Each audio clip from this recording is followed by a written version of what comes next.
Oh tidak. Berpuasa bukan untuk merasakan menjadi seperti orang miskin, tidak. Tidak seperti itu.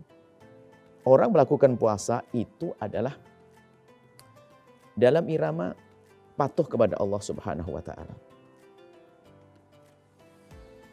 Satu, perintah Allah Subhanahu wa taala laksanakan puasa. Kemudian di samping itu memang ada hikmah, antaranya apa?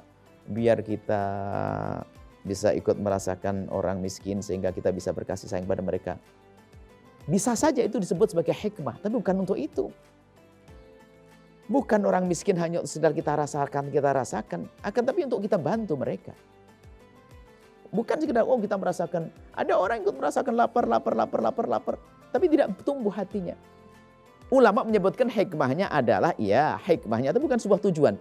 Hikmahnya adalah barangkali dengan lapar yang dirasakan oleh seorang yang lagi berpuasa, lalu bisa berpikir, orang itu lapar, begitu rasanya lapar. Sehingga akan hidup hatinya, sehingga dia bisa menyantuni orang lain, orang fakir dan miskin. Seperti itu. Tapi yang harus kita pahami biasanya, kita berpuasa karena Allah Subhanahu wa taala, ingin dapatkan ridha Allah Subhanahu wa taala, menjalankan perintah Allah Subhanahu wa taala. Kemudian di balik itu hikmahnya macam-macam, banyak hikmahnya.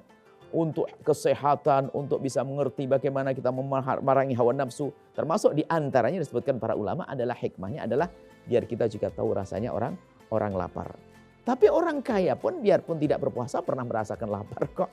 Tapi hatinya mati, nggak sadar kalau dia harus menyantuni orang lain, menolong orang lain. Jadi mohon ditekankan bahasanya saya berpuasa dalam irama saya mengabdi kepada Allah Subhanahu wa taala, menjalankan perintah Allah Subhanahu wa taala. Adapun di saat kita merasakan lapar, kemudian kita berpikir untuk fakir miskin, tidak harus nunggu berpuasa. Tidak harus nunggu berpuasa. Kita harus merenung, berpikir tentang keadaan fakir miskin. Yang mohon maaf, Masya Allah kadang-kadang ada makan tidak bisa, belum lagi sakit. Itu tidak harus nunggu bulan puasa. Itu saja. Wallahu a'lam bishawab.